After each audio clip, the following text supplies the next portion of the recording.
Thank you. So hopefully we still have fresh in our memory some of the things that I presented a week ago.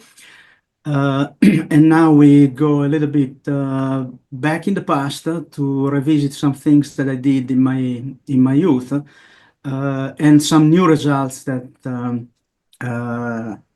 I derived recently as I started thinking again along these lines.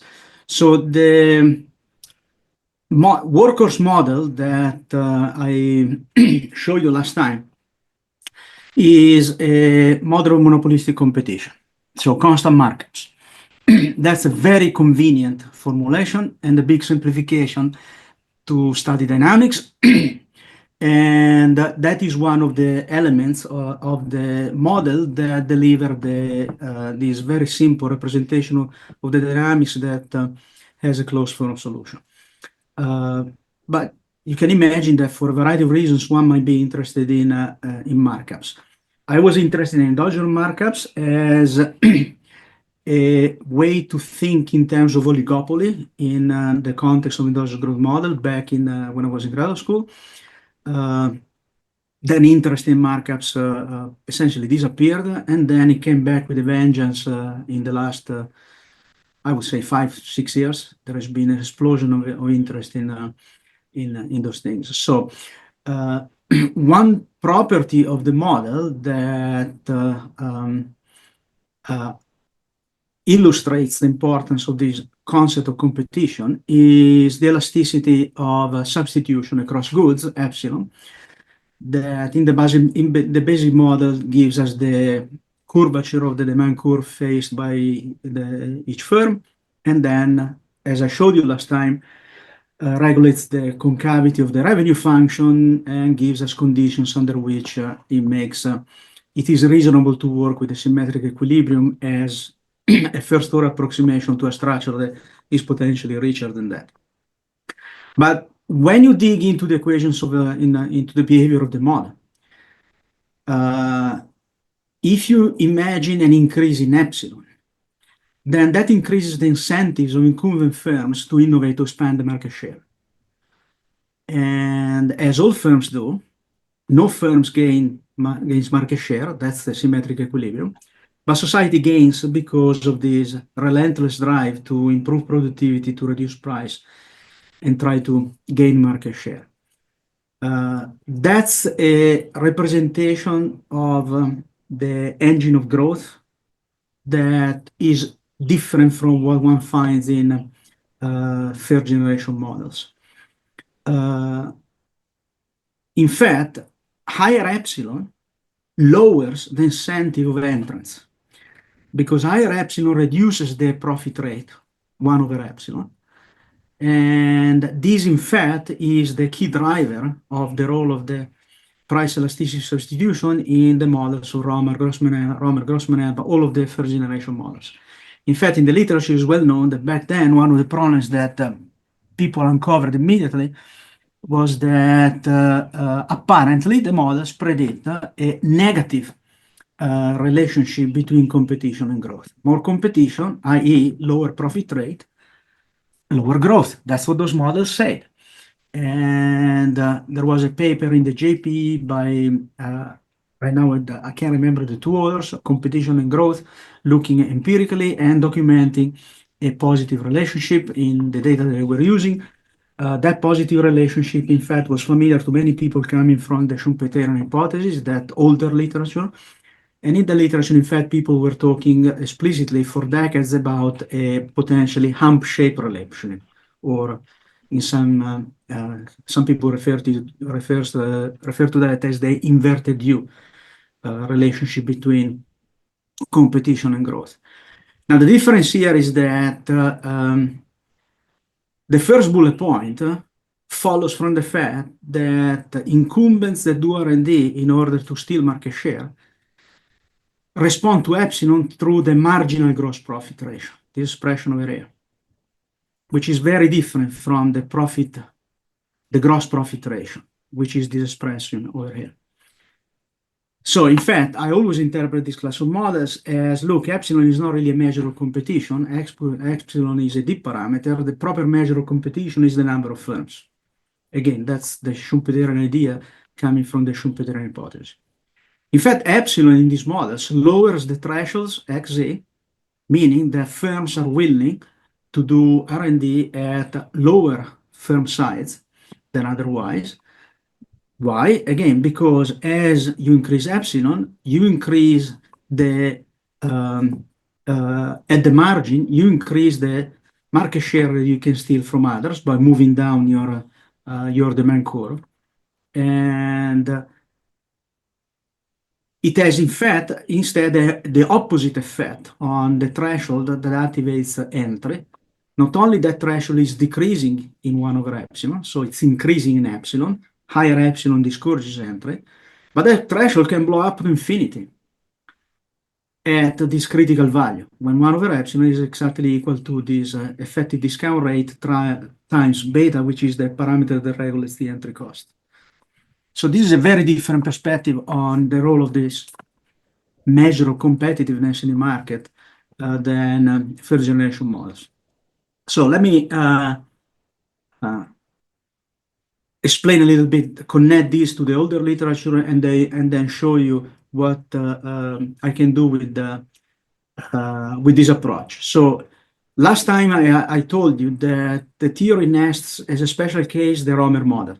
Romer augmented for the fixed operating cost. That's the first component of the growth rate of this economy. Elasticity of output with respect to product variety times product variety growth.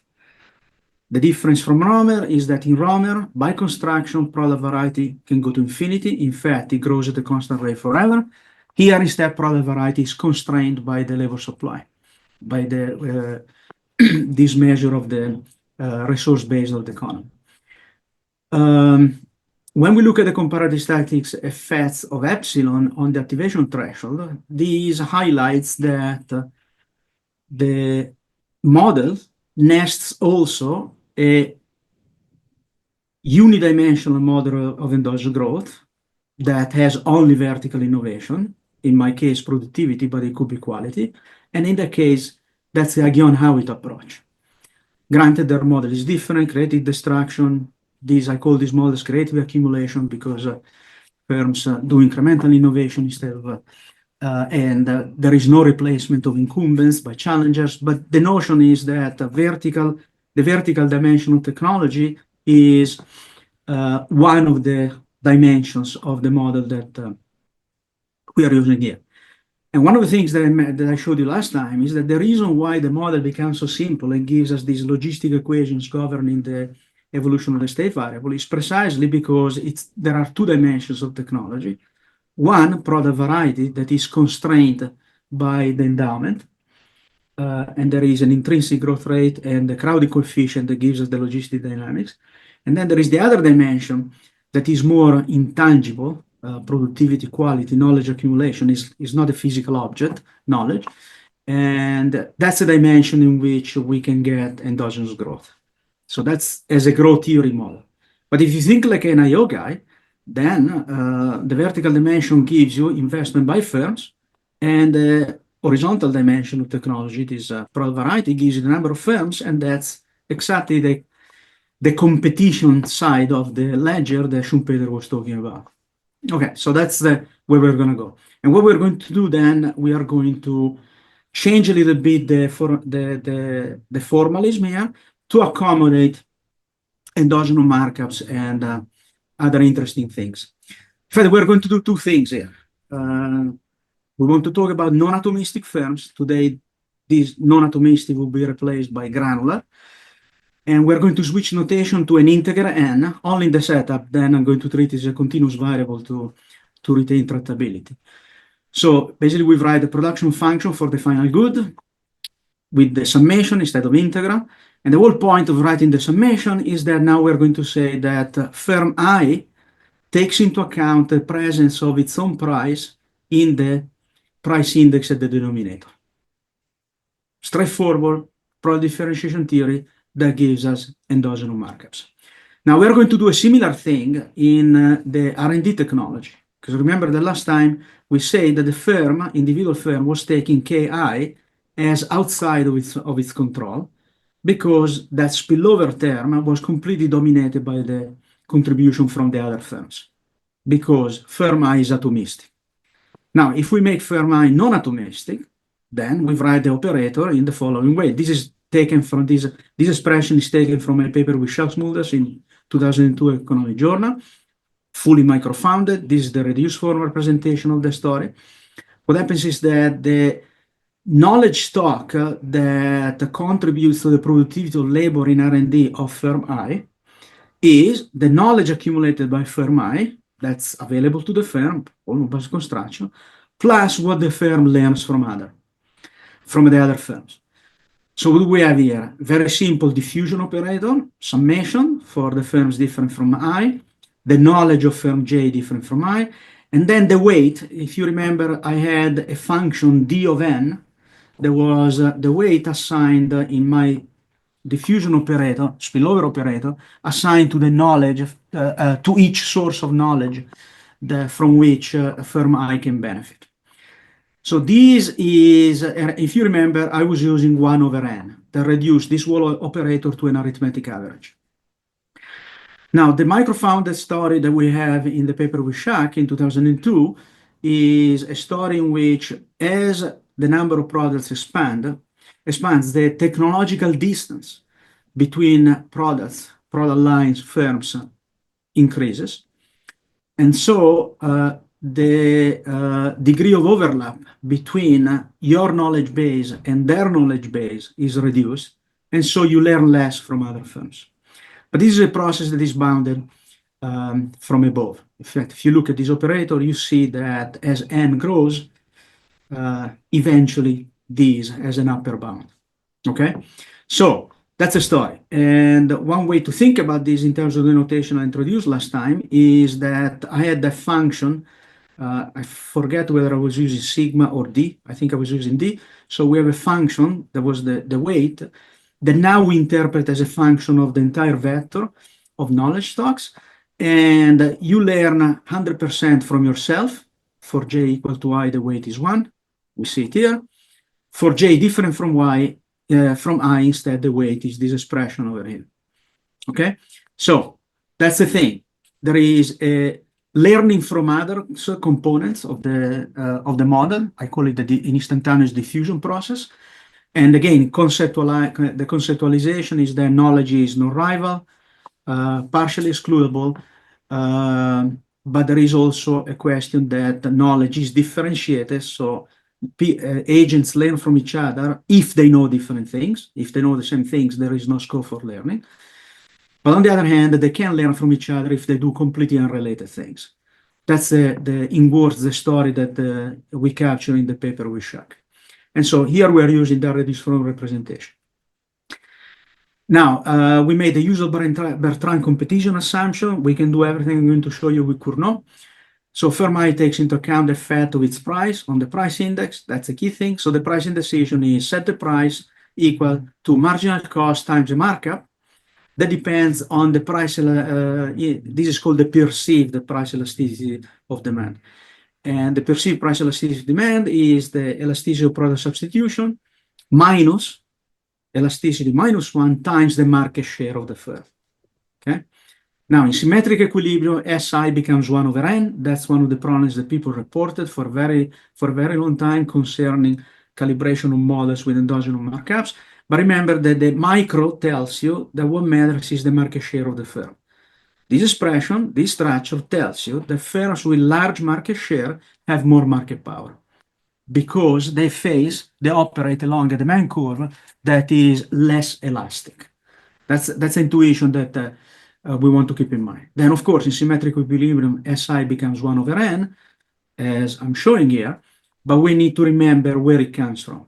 Okay, so important thing is that if we look at these expressions, the price elasticity of demand that the firm faces is increasing bounded above in the number of firms.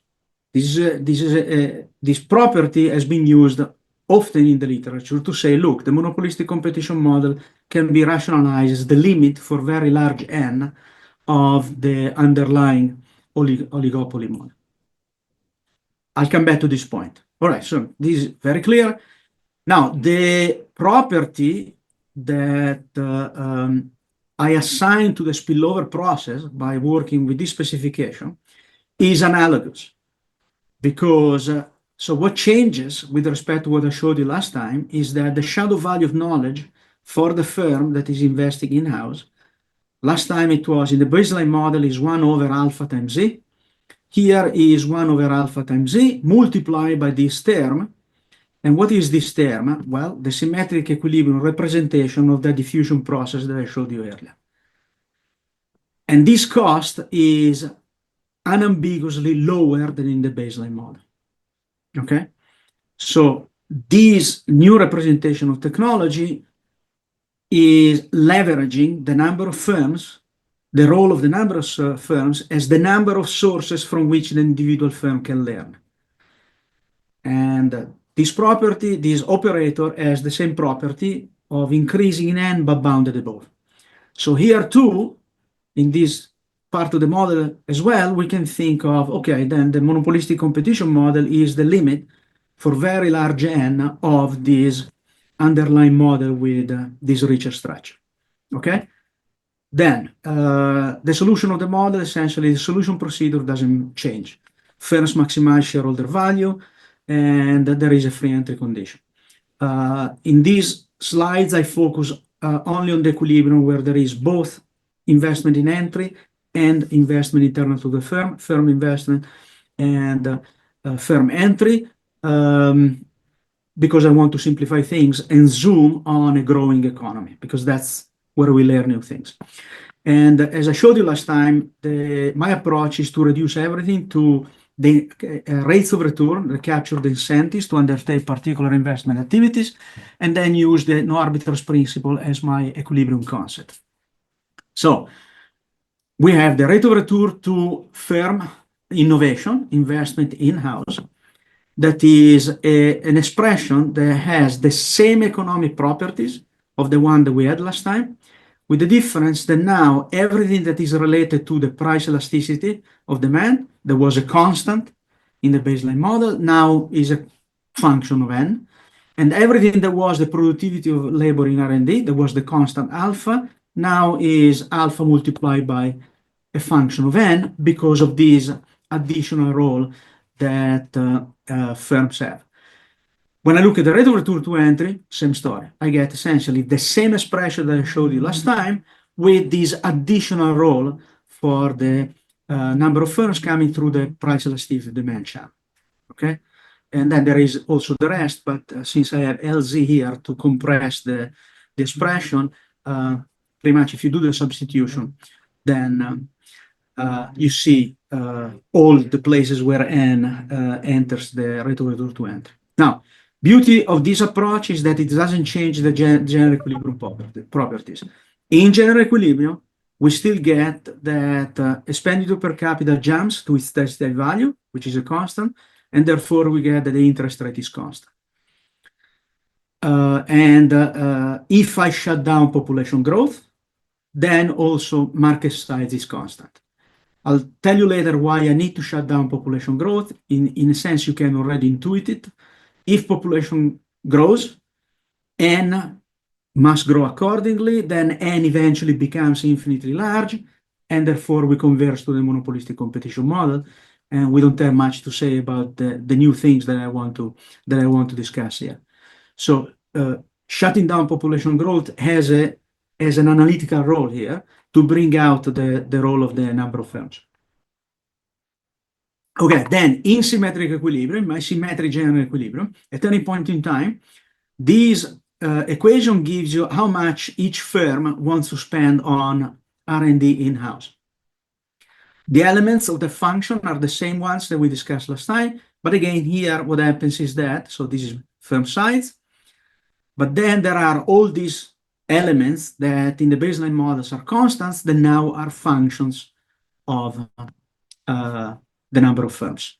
And this is the associated growth rate of the typical firm in this economy. Now, the important thing is that these loci are hump-shaped in the number of firms. So when there are very few firms, firm growth is very low. And when there are many, many firms, firm growth is very, very low. In fact, we have a stronger result than that. There are two critical values of the number of firms, N1 and N2, such that for N less than N1, too few firms, firm growth is zero because firms don't invest. If N is larger than N2, too many firms, then firm growth is zero because firms don't invest. Okay? Where does this property come from? From the tension between the business stealing and the cost spreading effects that have been documented. These are terms that go back to the literature on the Schumpeterian hypothesis that have found their way in the modern growth literature in some applications. But the idea is that the business stealing effect tells you that my incentive to do R&D depends on how much market share I can steal from them. So this effect is stronger the smaller I am. On the other hand, because R&D is a fixed sunk cost, the larger my market share, the larger the volume of production over which I can spread the cost of R&D. It's an average cost kind of reasoning. And this strengthens the incentive to in-house innovation when the firm is relatively large. So these two work in opposite directions, so you get this nice hump shape. You can get even more complicated things, but here everything is hump shaped. So then if I substitute this expression in the N dot equation, again, I have two branches, a branch where firms are not investing, and then a branch where firms are investing. I don't do the substitution, otherwise I can feed the equation in a slide. So you take this expression over here, you plug it in here, do some algebra, and essentially you construct a phase diagram like this. And this is just a glorified version of the phase diagram for the baseline model. If you look carefully, the only difference, qualitative difference of note here is that we shut down population growth. So we track the number of firms, not the number of firms per capita, and the model is nonlinear. It's a piecewise differential equation, but it's nonlinear and highly nonlinear. In fact, is non-monotonic in not the N dot equation, but the expressions, the ingredients that generate this phase diagram. Okay, so globally stable, steady state. Given any initial condition in this phase diagram, we go to N star, which is the steady state with endogenous growth. And I will show you later that steady state, in fact, preserves the scale invariant property with a twist. Okay, so that's a generalization of the baseline model, allowing for these additional roles of the number of firms through the price elasticity of demand, a concept of competition, and the number of learning sources, which is a more sophisticated specification of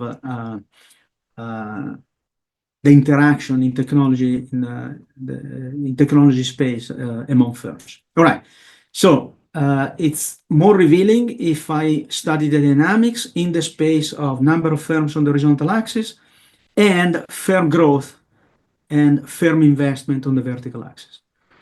This is a quintessential Schumpeterian hypothesis type of representation, because the Schumpeterian hypothesis are the claim that firm growth and R&D investment per firm is a hump-shaped function of the number of firms or a concentration, if you take the inverse of the number of firms. All right, so the red locus, again, the scale doesn't matter here, we are after qualitative statements. The red locus tells us that firm investment is a hump-shaped function of the number of firms. The black locus tells us that firm growth is a hump-shaped function of the number of firms. The system converges to N star. And so this is my steady state, okay? And then I can do comparative statics, all sorts of exercises. And you can see immediately, simply by staring at this picture, that the comparative statics results depend a lot on whether you are to the left or right of the peak of the function that you're looking at.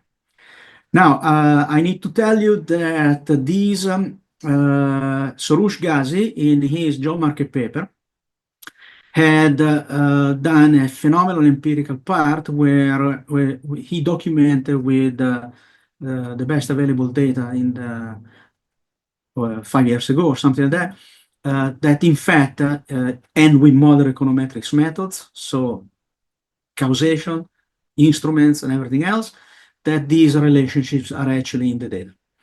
These kind of relationships are actually in the data, and there are various ways of generating them. I'm showing you one. Okay, so that's the dynamics.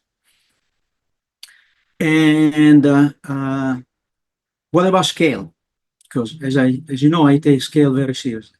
So we look at the n dot equal to 0 equation, and then we realize that we can write it as expenditure per capita, which is constant, is determined in the general equilibrium component part of the model. And we can write it as expenditure per capita times some function gamma of n, defined here, that takes all of the novel ingredients that I added to the model and this compression notation. And this has to be equal to n over lambda, the number of firms per capita, where the lambda, capital lambda, remember, is the size of the population in this economy, because I shut down population growth. So then the key property is that you can see that immediately is that the function gamma of n is bounded. So as the number of firms grows very large, gamma of n converges to gamma infinity, which is just a function of structural parameters. And therefore, this equation tells you, okay, the number of firms is proportional to the size of the population, which is the scale invariance property. All right, so the economics that give scale invariance are there. How do we look at these properties? Okay, these are other, so I stated the first result, n becomes proportional to lambda, but then LZ becomes a constant. That's endogenous growth solution. Firm growth becomes a constant. Remember that I shut down population, so in steady state there is no variety growth. Okay, there is gross entry that is exactly offset by the exit rate, so there is no net product variety growth. So when I shut down population growth, the model says all growth comes from the vertical dimension of technology, from firm growth. So this is actually the growth rate of the economy. Okay, so that's a limiting argument. And now we can, using the graph that I showed you earlier, we can see how this limiting argument is playing out qualitatively. Two things are happening. When the population rises, the market size expands, and the locus, M-shaped locus, Z hat, that represents the incentives, how firms respond to the larger market by investing and growing faster, growing faster, then this locus shifts up. But at the same time, the larger market attracts more firms. So N star, the steady state number of firms, moves to the right. And these limits that I just showed you are essentially the statement that no matter what you do, eventually lambda stops having an effect on the growth rate. And in fact, you can have that you converge to the limit growth rate from below monotonically, or that you have a hump-shaped profile, or that you have I think a decreasing profile. There could be also a case 4 that I've never seen before, but the logic of the argument tells me it could be possible in some formulations where you have something like this, that it's U-shaped. But the important thing is that eventually Z hat becomes independent of N, and as the economy expands in terms of population, the economy is just moving horizontally to the right along these limits. So this is generalization of the scale invariance property. All right. So one can think this is useful model for some purposes. Remember, we had to shut down population growth. And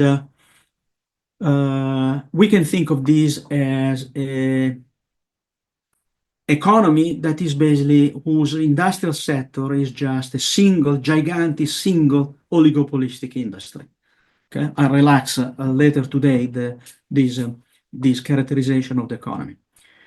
I want to emphasize that this graph, this picture is an IO picture. I don't need the general equilibrium part of the model to tell the story.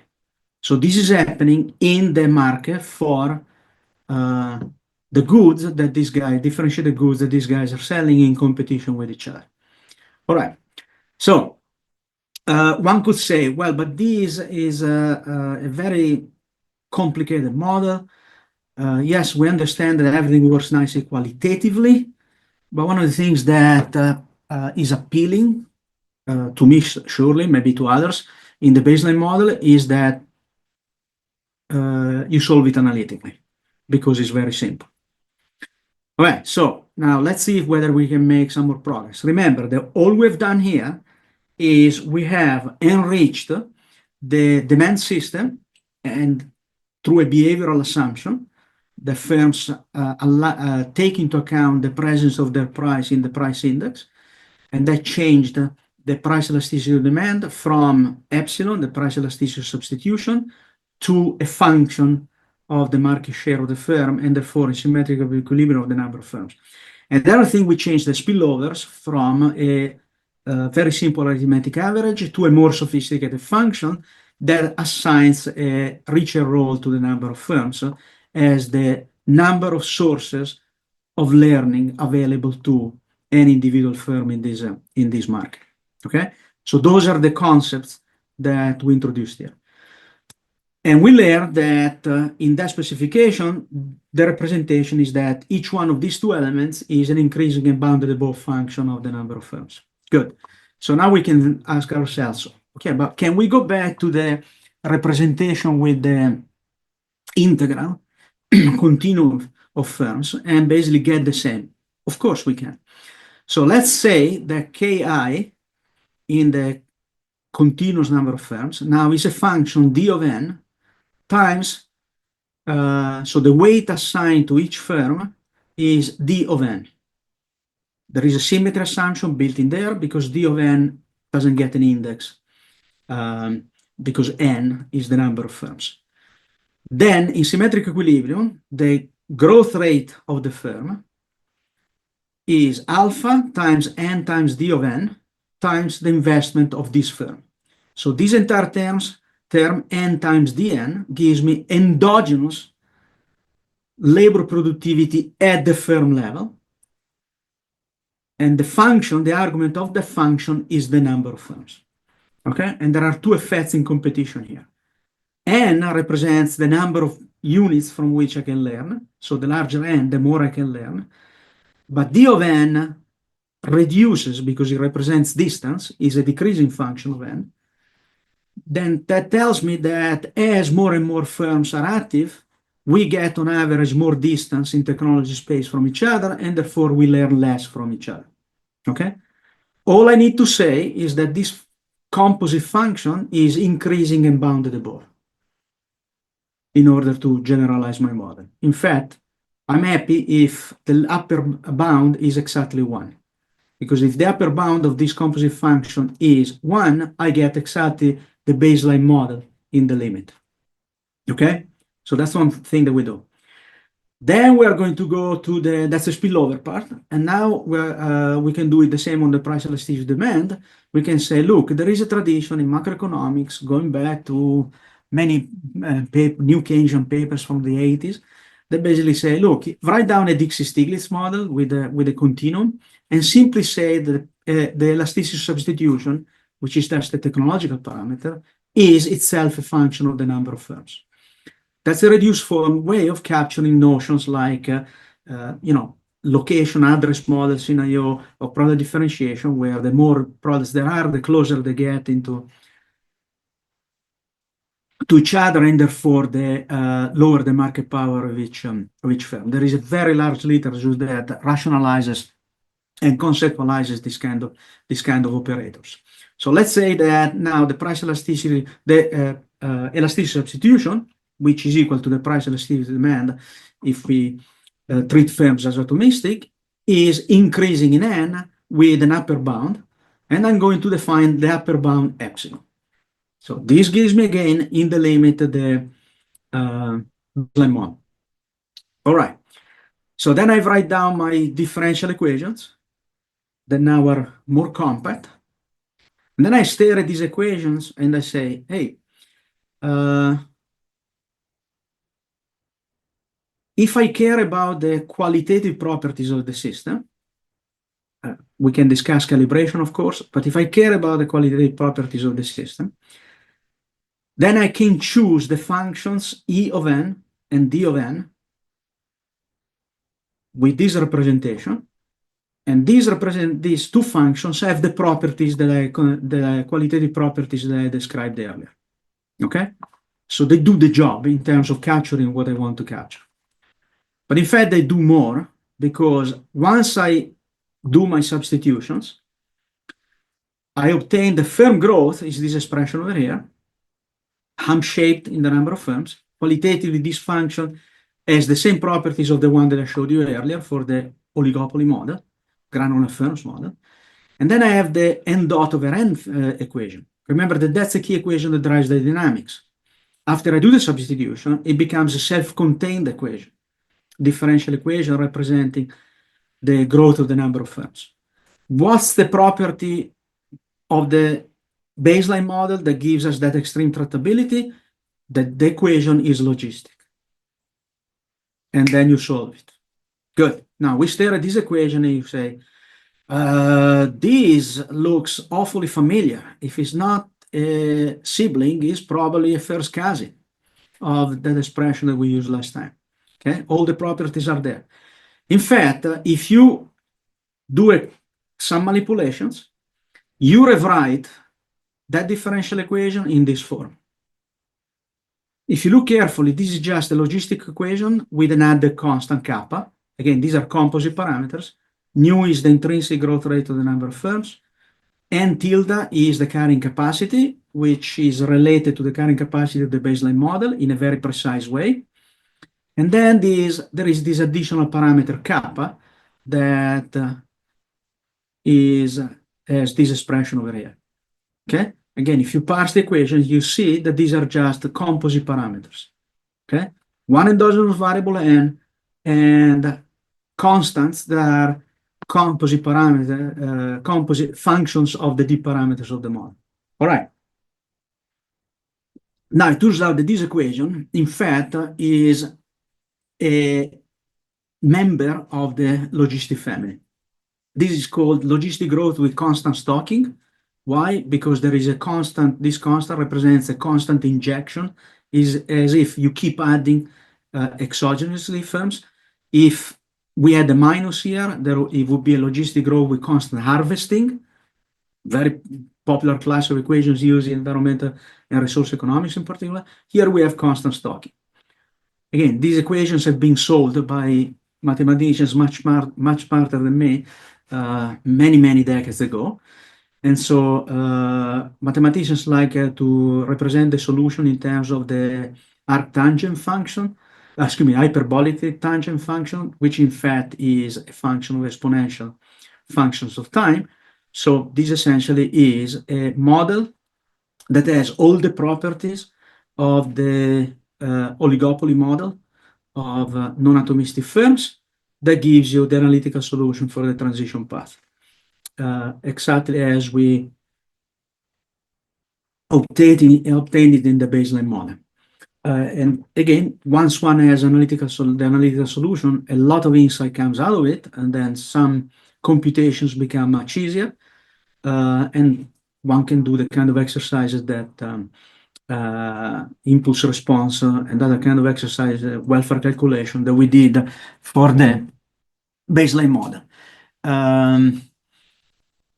The limit for t that goes to infinity, so is n star, which is a simple transformation of the N tilde is the steady state number of firms of the baseline model.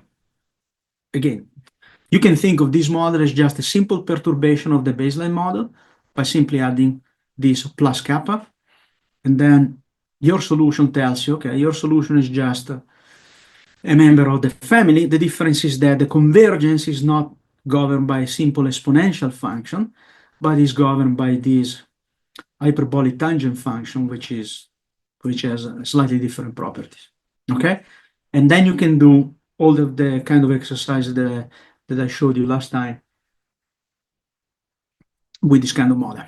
All right, so that's a neat way of connecting these two perspectives. Again, remember that here I had to shut down population growth because otherwise n goes to infinity.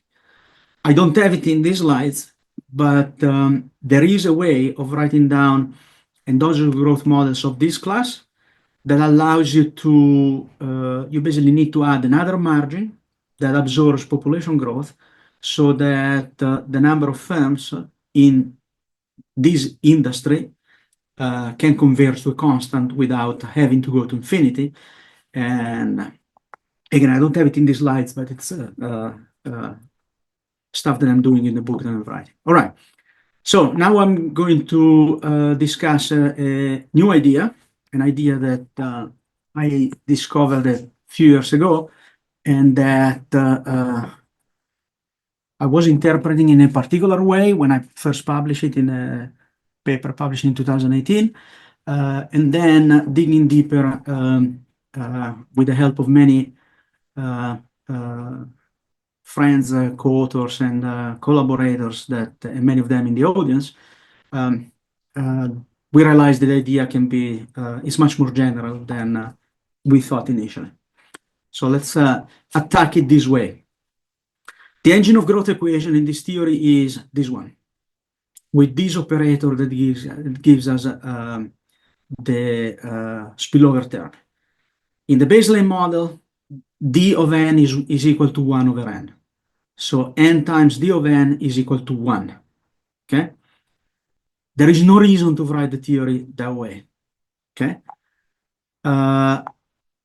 By the same token, as you stare at this equation, you say, okay, now endogenous growth then is coming from the fact that z here enters with exponent 1.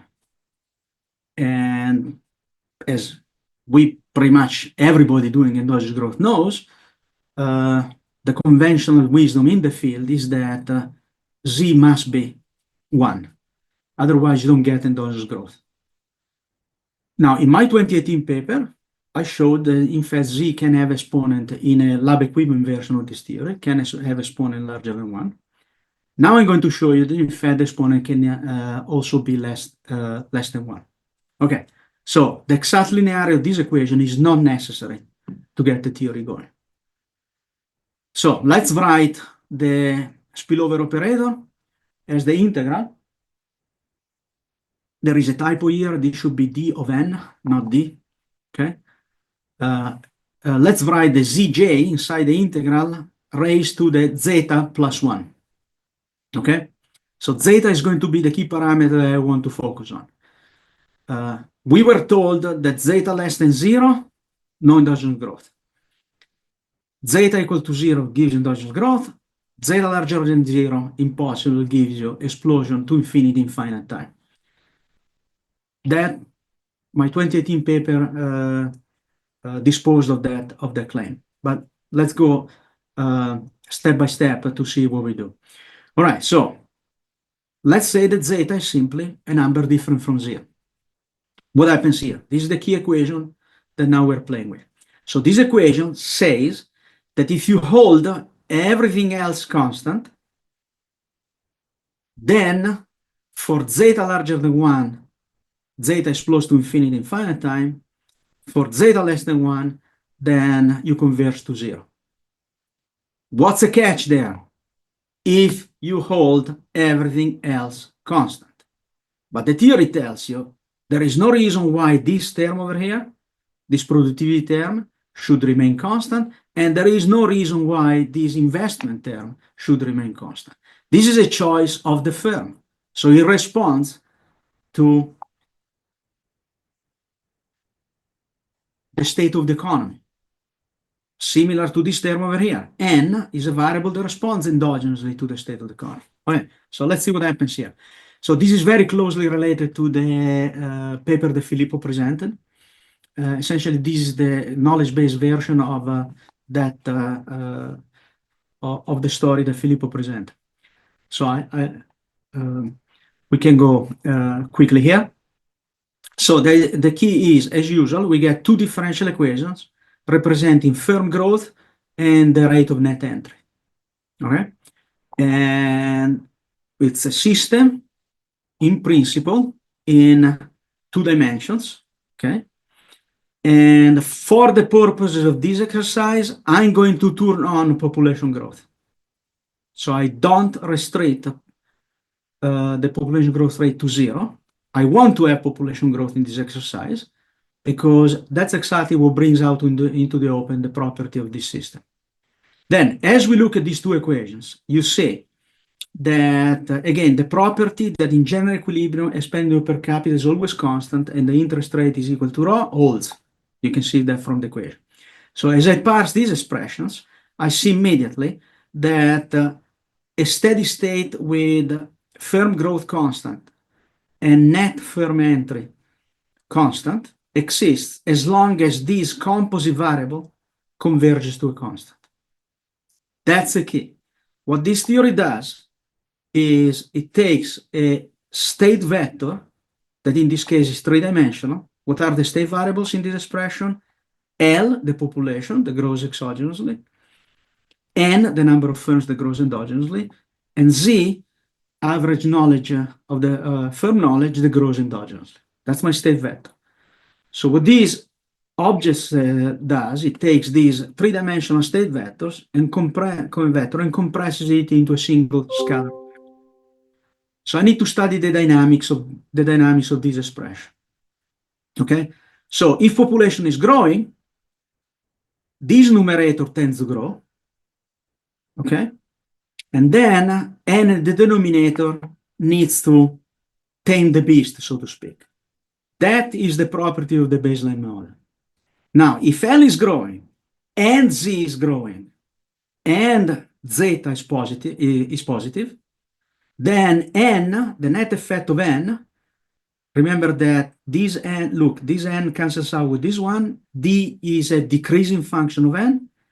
So now N needs to do the job at the denominator of absorbing the tendency of the numerator to explode. All right? That's a 2018 paper. Now, what if zeta is negative? Well, this Z goes at the denominator and tends to bring things down. Okay? L tends to explode. And again, has the job of striking the right balance between these two forces and getting this expression to converge to a constant. That's it. All right, so to do that, we define the variable, the scalar variable m, that expression that I wrote there, okay? And we derive the differential equation governing the evolution of this new variable. And then we have a 2-dimensional system in the space of the number of firms and this new composite variable, okay? So this looks complicated, but in fact is extremely simple. So I have a 2-dimensional system. Remember that these are two predetermined state variables. All I need to show is that there is an attractor that gives me solution m dot equals n dot equal to 0. All right, so let's look at the explosive case. I'm going to do things with the phase diagram. One can do things analytically. So this is the phase diagram for the explosive case, zeta larger than 0. Okay, so there is a m dot equal to 0 equation, which is the locus, which is this locus over here. Okay, and with the two solutions, they coalesce at some point at this value m tilde of m. And remember that I have population growth. Therefore, n must grow forever. Okay? So there is no n dot equal to zero steady state. There is the steady state can have only n dot over n equal to lambda, the growth rate of the population. So the key is a steady state with m dot equal to zero. All right? So that's the phase diagram. And then we have, as I look at it, and these are the thresholds of activation of innovation in-house entry. And so that gives me the regions of state space that in the models that we discussed up to now are just regions along the real line of a single variable. Here, they are the boundaries in two-dimensional space. But the logic of the dynamics doesn't change. So there is a watershed trajectory, a separatrix, that says that for any initial condition in above this line, in this two-dimensional space, we get explosion. Good. That makes sense. On the other hand, for any initial condition that starts our system below the blue line, then all trajectories converge to this attractor. Okay? So what we need to show is that the value m1 of n, that the function m1 of n exists and converges and has a lower bound m1 star. Okay, what is that? Well, that is one of the roots of a quadratic equation.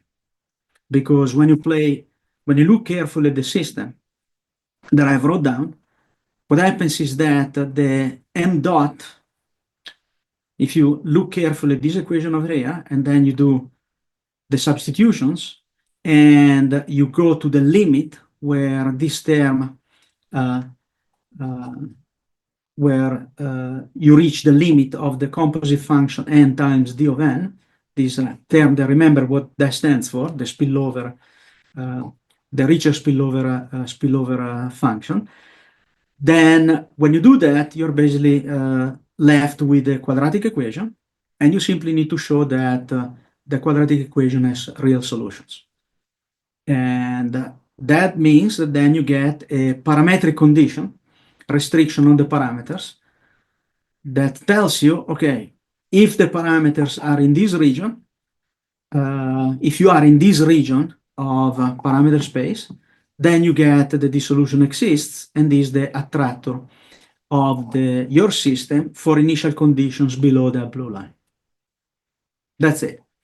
And the existence condition for this solution is an inequality restriction on the parameters. So a fixed set of parameters with a fixed set of initial conditions give us convergence to this attractor area. That's the explosive case.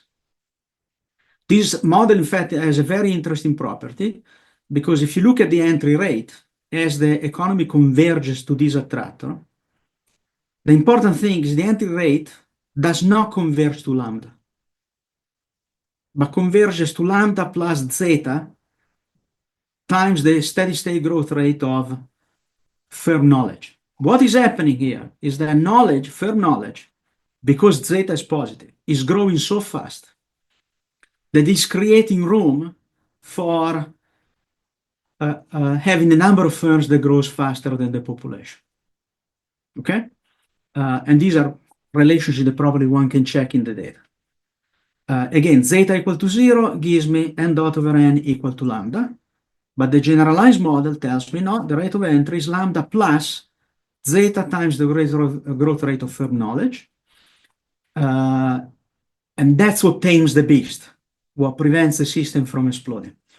Now, an interesting feature of this problem, of this property, is that this is how the model is actually disciplining the dynamics and giving us a steady state with constant endogenous growth.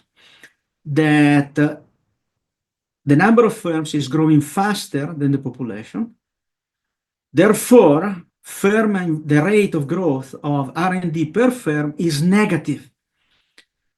the way the model is taming the beast is by diluting more and more the R&D input across a number of firms that grows larger than the growth rate of the labor force. That's what's balancing things. Right. And then we can do the implosive case, because the logic now is the same.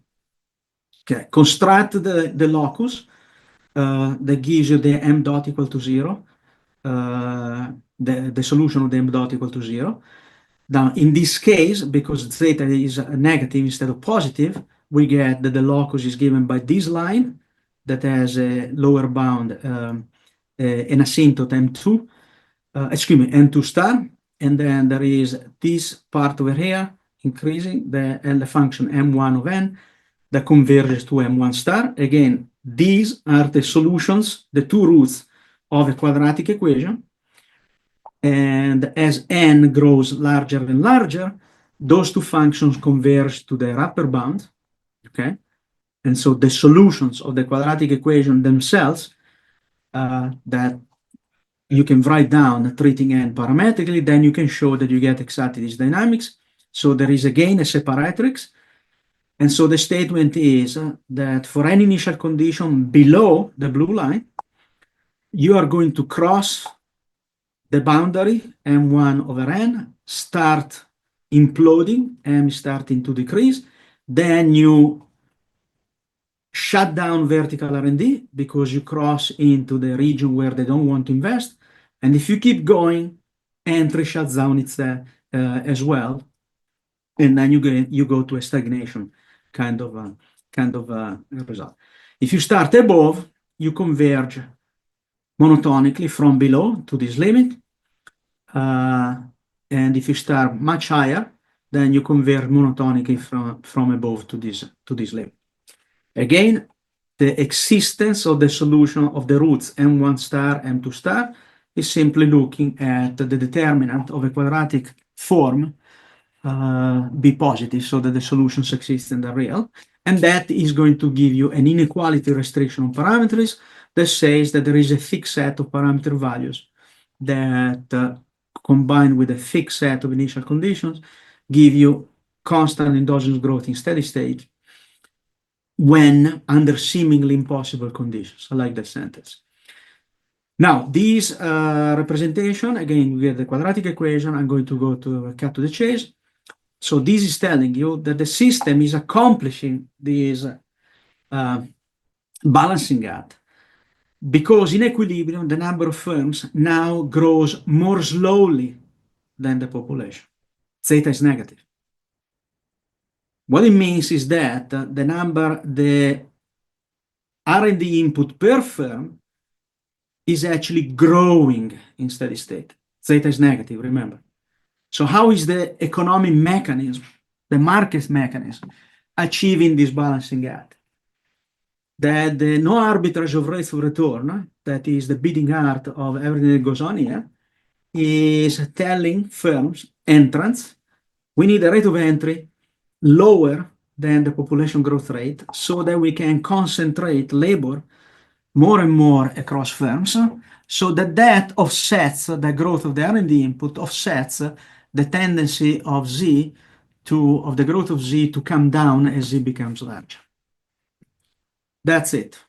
No magic, no tricks. That's the way it works.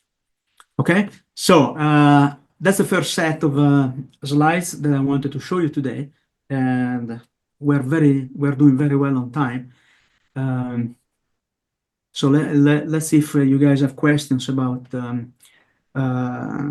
And again, in the book I'm writing, there is more on this kind of on this way of thinking about the nonlinear version of the model, nonlinear in terms of additional role for the number of firms. But I think that what I show you here, gives a very good idea of what you can do with this class of models. Great, thanks a lot, Pietro. Really fascinating stuff. Are there any questions? Yes. Yes. Oh, yes. Please, Maurizio, after you. Okay, Mary, if you want to go ahead. Well, Pietro is great, by the way. Thank you. This is great stuff. As you know, I know much more the monopolistic competition approach than this one.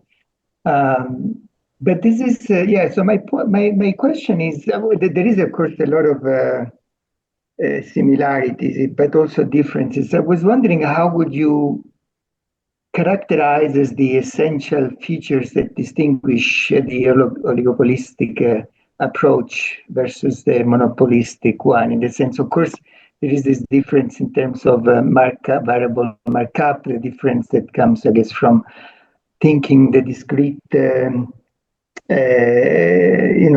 granular approach at the macro level. But I was wondering if I'm missing something more. I mean, if you had to say, those are when you see the structure of the model, that is really what makes one oligopolistic instead of monopolistic competition. And related to that, what would you think of when is better, what type of maybe research questions are more apted for one type of approach versus the other? Yeah, very good question. In fact, that's the kind of questions that I like because models have to be useful. And they come with a domain of applicability. So you think about what kind of research questions does this model tackle better than others. I have in the chapter on this topic in the book, I have exactly this kind of conceptual discussion. I tend to think that the model with granular non-atomistic firms written in the discrete, because it has endogenous markups and is a richer role for the number of firms, is very useful when one wants to focus on research questions that have to do exactly with those kind of things. Possible non-monotonic response of firm investment to the number of firms or to deeper parameters. The cost that you pay for that specification is that you need to shut down population growth. After writing this stuff, I realized that in fact, you don't need to do it, but you need to reformulate the models in a way that an example of that is in a paper that we just finished with Antonio on disruptive innovation and incremental innovation. So that was my thing, that you pay the price, then you need to shut down population growth. So the model is very useful for, let me call them IO type of questions, but then you lose something on the macro dimension because you need to shut down population growth. The monopolistic competition version of the model, again. Let me interrupt you there. So would it be fair to say that you can get the monopolistic competition model as a limiting case of the oligopolistic model when you give a chance population growth to be there? That's a standard interpretation. I agree. For many, many years, I used that interpretation. I think recently I learned that there is some more nuance.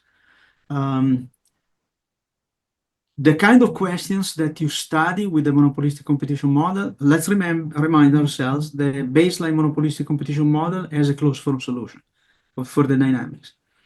So it's extremely useful to do the stuff that I showed you last time.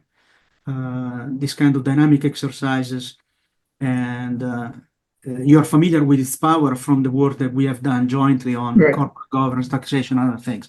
The fact that the model is so tractable gives you that dynamics is in some sense priceless. However, you're sacrificing endogenous markups. What I like in this very simple parsimonious model that I showed you here is that I basically get to work with a model that has all the properties of the oligopoly structure, and yet I get a closed form solution. If you allow me to work with this specification of these two objects. Okay, so that's the way I think about this in terms of theory. Then, of course, you need to also to think quantitatively in terms of calibration and other things. And when you go there, then it might be that there are additional reasons, additional properties that differentiate further the granular non-atomistic firms model from the monopolistic competition model.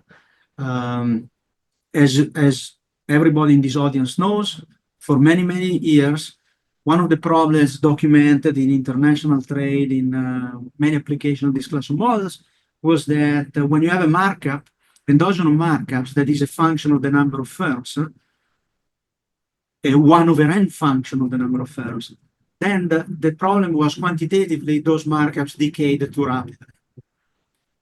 And so people started playing around with much more complicated versions, translog, demand systems, and other things. So that's one of the limitations that you run into when you go from the qualitative to the quantitative. I don't know if, for example, this approach that I have here, this function, for example, it's possible that this function not only gives me analytical solution, but also gives me maybe better quantitative properties for the markup function as a function of the number of firms. I haven't tried numerically, but one can try. So that's one way to think about it. But again, models have their uses. I would say that it's, for purely macro questions, the monopolistic competition model does a fantastic job of helping us make progress on questions that for a very long time resisted advances. But if one wants to have so if your perspective on the world is that I need to have an object like this, then the monopolistic competition model is not going to do it for you. Okay? So that's Thanks. the long answer to the question. Yep. Okay, may I? Sure. Okay, thank you, Pietro, for your presentation. First of all, I've got a couple of policy questions actually.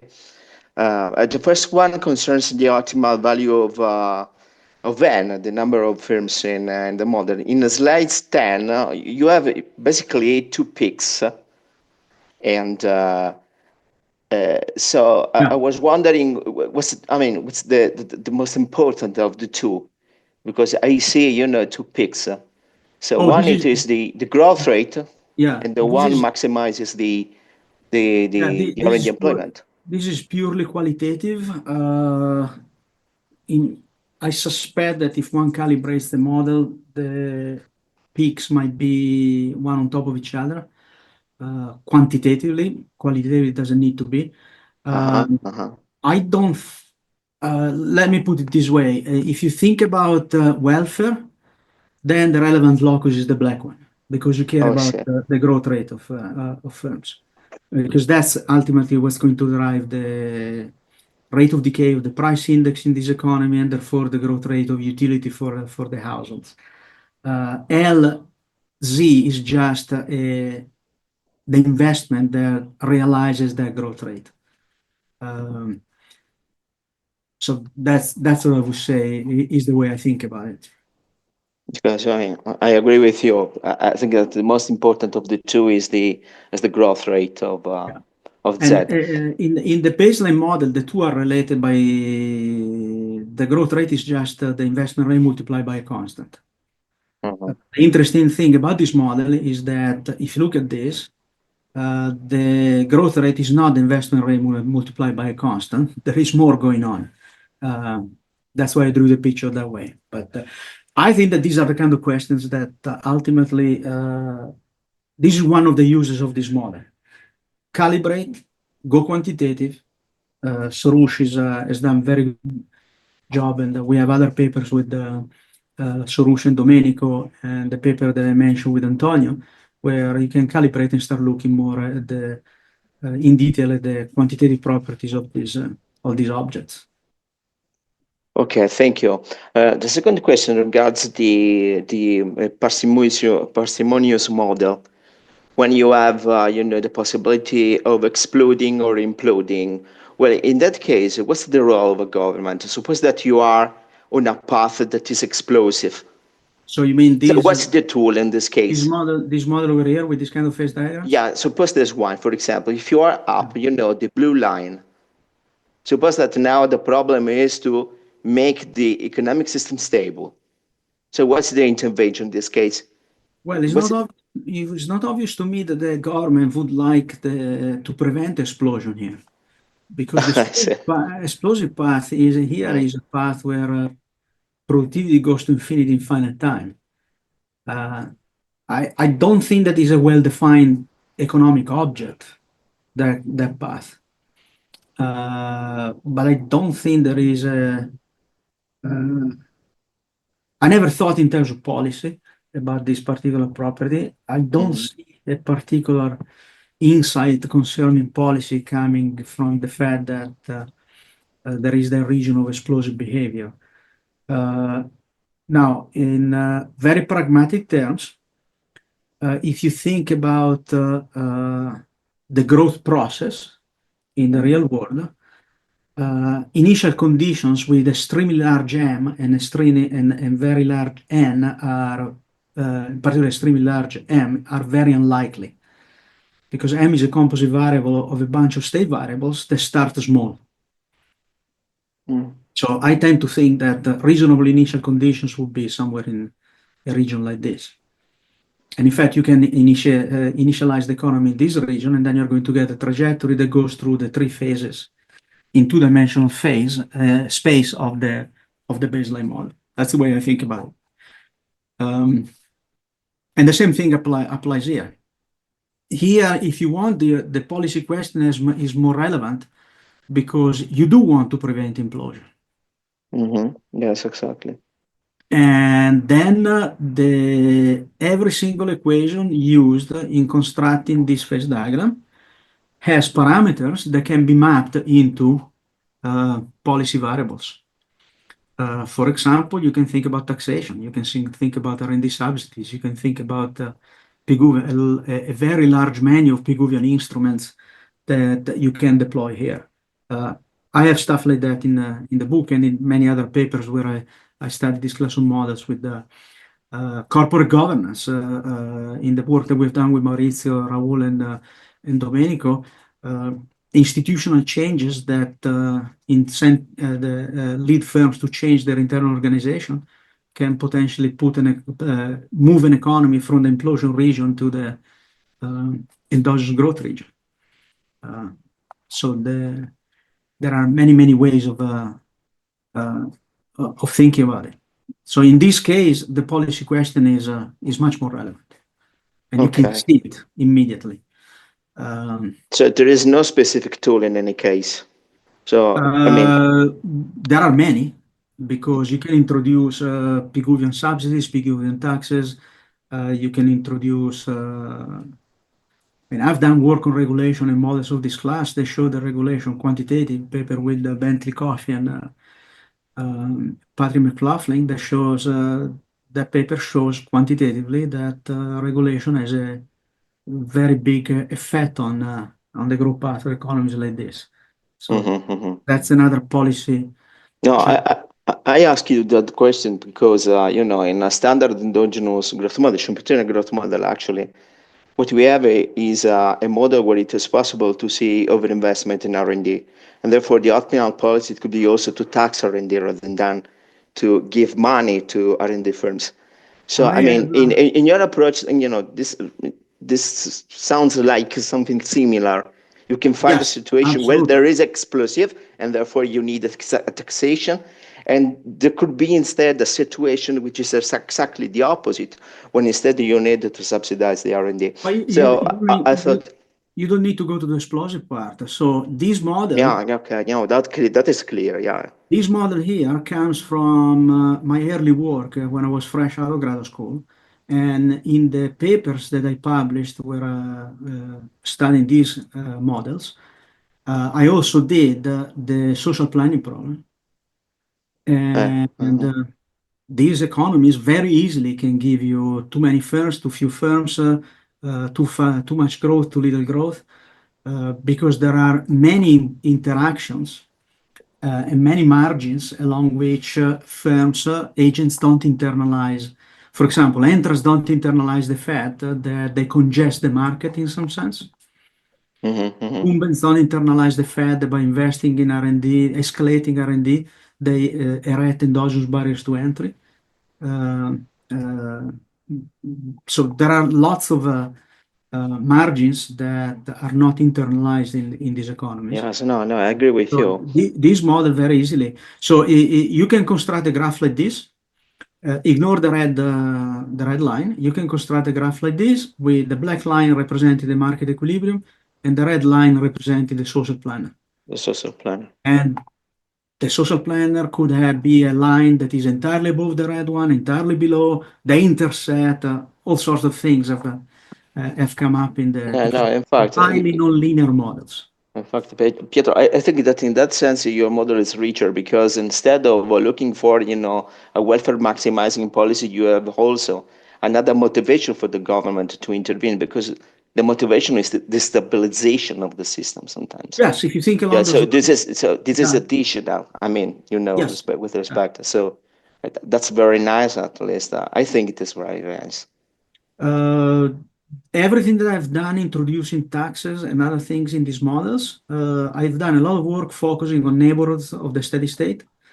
But recently, also because of all the work I've done with Angus on takeoffs, etc., policy has an enormous role to play concerning these two corner solutions. For example, this is an economy that doesn't grow because there are too few firms. In this model, a monopolist doesn't invest. And so if you have too few firms with too much market power, then you have a policy prescription that is very different from the one that you have here, where the market is too crowded. There are too many firms with too little market power. And so that's what these models can qualitatively can tell you. Then you can also go quantitative and study this kind of issues. In this graph, as you correctly surmised, so again, as I said, here it makes sense to think about the government wanting to step in to prevent implosion. It's not obvious to me how to think about preventing explosion, because that explosion literally means that the productivity goes to infinity, infinite time, and it's not obvious to me that is a bad thing. But it's there, so one can't ignore it. That's what the model does. Okay. Okay, thank you. I would have one question from an interpretational point of view, applied point of view, and whether you think that this would overstretch the interpretation of the model. So could you think that those firms with a high zeta would be, for example, firms producing aircraft and so on, where you had many firms, say, decades ago, but then it decreased actually to a situation where we now have essentially a duopoly.